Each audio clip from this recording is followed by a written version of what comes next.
Hey everybody, welcome to Last Week from the Table for December 15th, 2020. I am your host, DM Gallibond. Okay, so I'm going to have to rant a little bit this week. Not about my games, not about my players. I'm ranting about Microsoft Office. I'm blaming Office. I'm blaming them. And here's why. You hear the lovely background music that's playing. It's the same exact file that has been associated with these daily things for over a year. And like last week, I get a message, file won't play. Like, what the hell? What happened?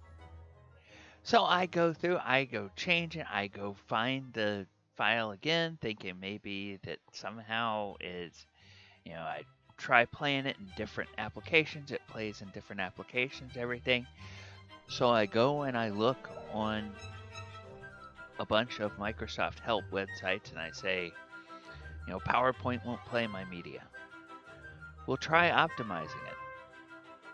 What the hell do you mean, try optimizing it? It's been working for months. Try optimizing it. So I try optimizing. Oh, hey, you have a file that's not optimized to work with Microsoft PowerPoint. Let's optimize it for you. What the hell is wrong with these damn people? Just leave the frickin' shit alone. It was working for months. Just let it work. Do not mess with it. Alex Concha, this was your fault. Then it's payback. It's payback from you for all the things I screwed up on Compass all those years.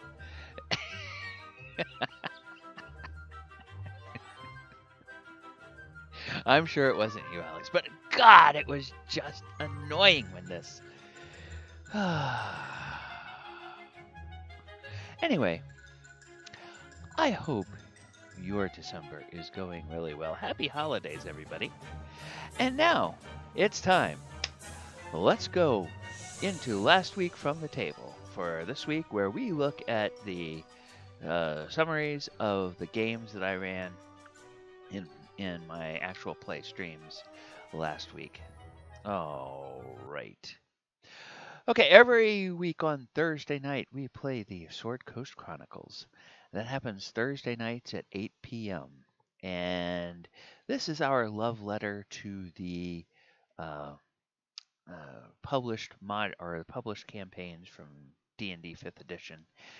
And right now, they are in a storyline. Some of them have figured out which storyline we're in, others haven't, so I'm not going to mention it. But they have been at the Scarlet Moon Hall, where there are a bunch of druids that are waiting for a ceremony for related to something called the Wicker Giant. And this Wicker Giant is supposed to purge the evil that is plaguing the Somber Hills with righteous flames of faith.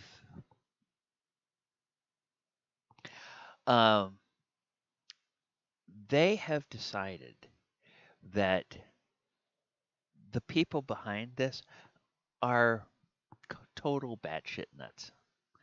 And they need to be, they just need to be stopped.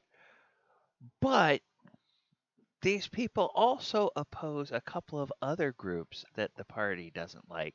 So they're like, well, let's just see what's going to happen. Maybe. So they went to the different camps and they figured out the people that kind of they thought they could trust, and they talked with them and they pulled them all together. And now they're kind of all arrayed.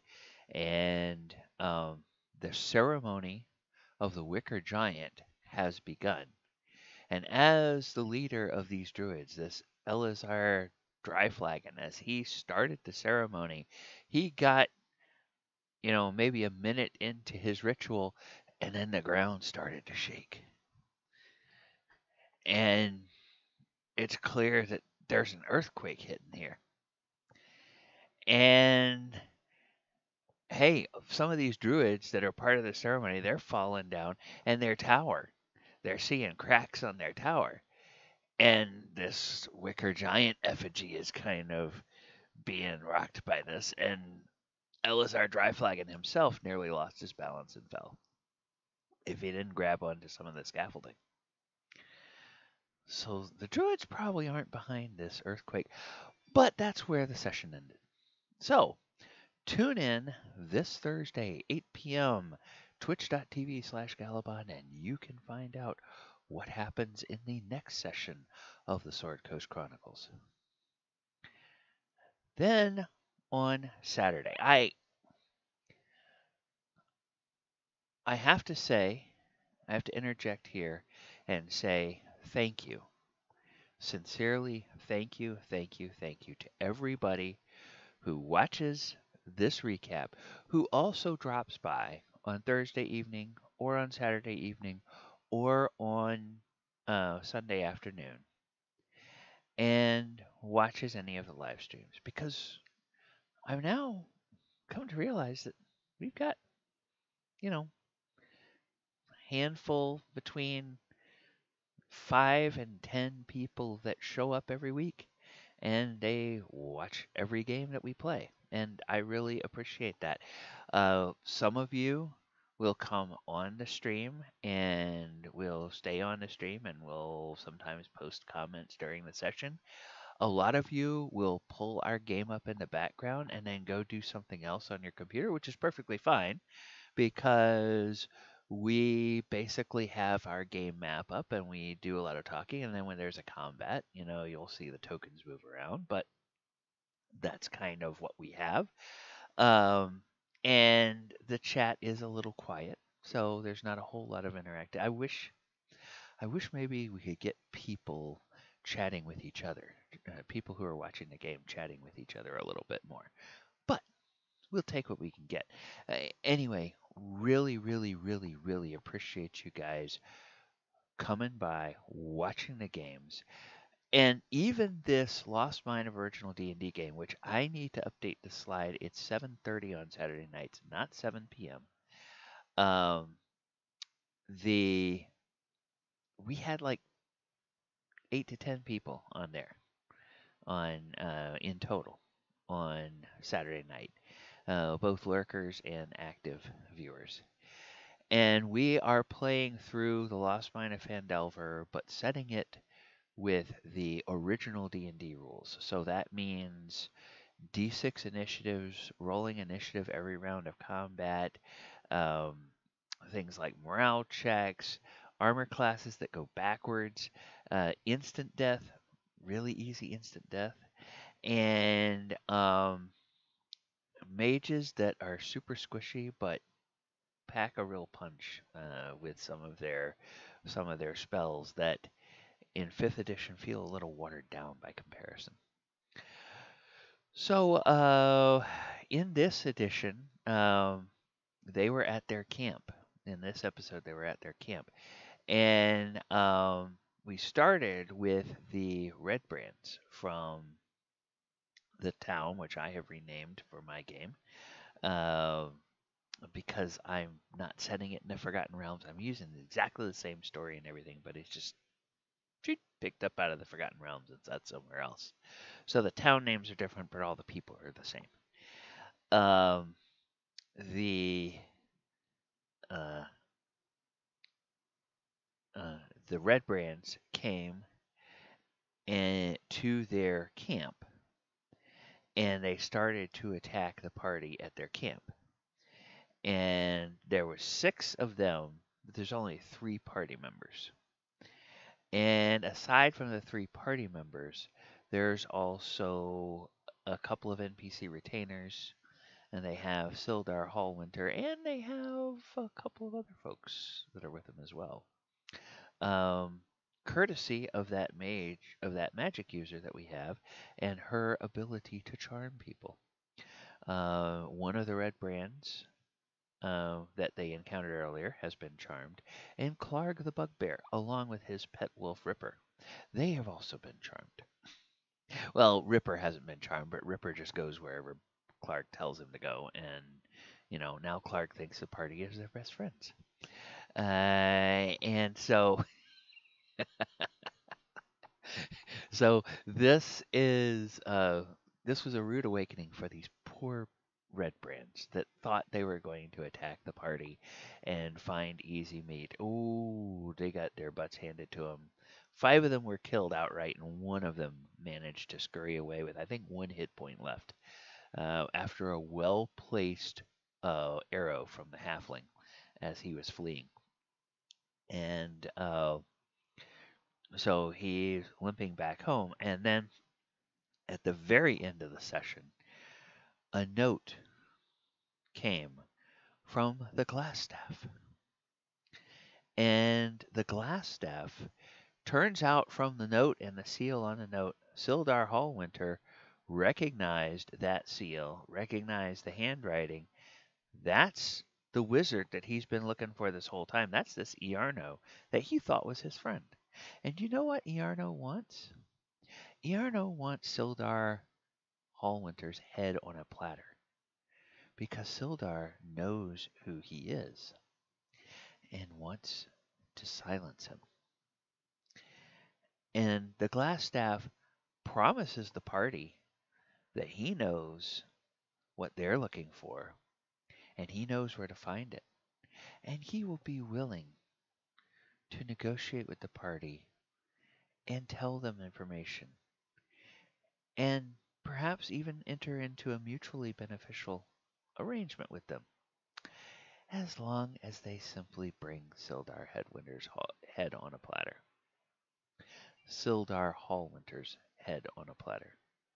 Sorry about that. And the party is like, yeah, no thanks. But they have to decide how they're going to respond to that. So that will happen Saturday, 7:30 p.m. Eastern. Once again, twitch.tv/Gallibond. And then on Sunday at 2 p.m. Eastern, we play the Walker of Waterdeep. The Walker of Waterdeep is our planeswalking game where we mix the lore of D&D 5e and Magic the Gathering. Right now, they are in the plane of Kamigawa, and they are in the village of Kofu. And I have decided that that village is populated with friendly snake people, Orochi, I believe the race is called. I've been calling their race the wrong thing for weeks now. And I realized something didn't sound right about it, and I looked back at my notes, saw it. Well, yes, I'm calling them what I wrote down, but then I went and I looked back at some others. Says, oh, I wrote down the wrong thing. Whoopsie. Well, anyway, they are the snake people are the Orochi, and I have decided they live in Kofu Village, and they're actually snake people uh, that are friendly towards these ambassadors from another world. But during the night, while they were enjoying the hospitality of these snake people, some of the other snake people who are not down with their scaled brethren, mixing it up with soft skins that only have 2 arms. And so there was an attack on the city, or attack on the village in the form of a delayed blast fireball. And then the big bad spellcaster who did the delayed blast fireball, he also looked around the battlefield, saw which was the most impressive and dangerous foe, the big half-orc with the giant sentient great axe. And he just said, oh, maze. And put a maze on the poor guy. So now the half orc every round has to try to make a DC 20 intelligence check, or else he could be banished for up to 10 minutes. Of course, if something makes the caster lose his concentration, that will be considerably shorter, but we ran out of time during that battle. There was a lot of cultural exchange and introductions going on between the PCs and the Orochi, and they were building some trust, and they had some they learned a little bit about the town, and um, the Orochi are trying to find out a little bit about their mission, and the PCs have been burned by some other people, so they're kind of like, oh, can we trust these guys? Can we not?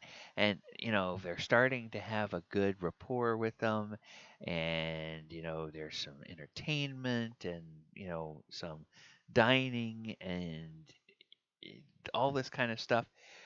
And then they get attacked in the middle of the night by some bad snake people. So we'll see how this fight plays out, and we'll see what happens. Um, so join us Sunday at 2 p.m., and we'll be right in the middle of battle. And once again, on twitch.tv/Gallibond. All right. So that is going to do it for this recap for this week. I have been DM Gallibond. You guys are wonderful. Please subscribe to the channel, like the video, share the video, click the post notification bell so that you too can be notified every time we post new content to the channel. Working on the lineup of everything that's coming in 2021, and working on some stuff that we might do a little special around the holidays, especially since a couple of our games might get disrupted due to Thursday. This year, both Christmas Eve and New Year's Eve fall on a Thursday. So very likely at least one, if not both of those weeks, the Thursday game will get canceled.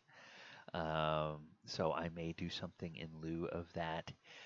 Probably not on Thursday night those weeks, but do something else on a different night because of that. All right, everyone, please take care. Be good to yourselves. As I record this, here in the United States, the first doses of the Pfizer coronavirus vaccine are being administered to people on the front lines fighting the pandemic. That means that, if you look to the horizon, you can see a glimmer of hope, but please stay safe. Please stay safe until we get enough people vaccinated that life can start to get back to normal. I know it sucks. I know we're all exhausted being inside. And all of us who are working from home, it's like, okay, another day. Um, those of you who are having to go out and go to work every day, my heart goes out to you. But yeah, it's gonna be a while before everything gets back to normal. Just hang in there if you can, please. Be good to yourselves. Be good to each other. Take care of your family and friends and loved ones. All right, and that's gonna do it for me. So I'll sign off as I always do by reminding you to try to make your games memorable so that you have tales from your table that you can share as well. Good night, everybody.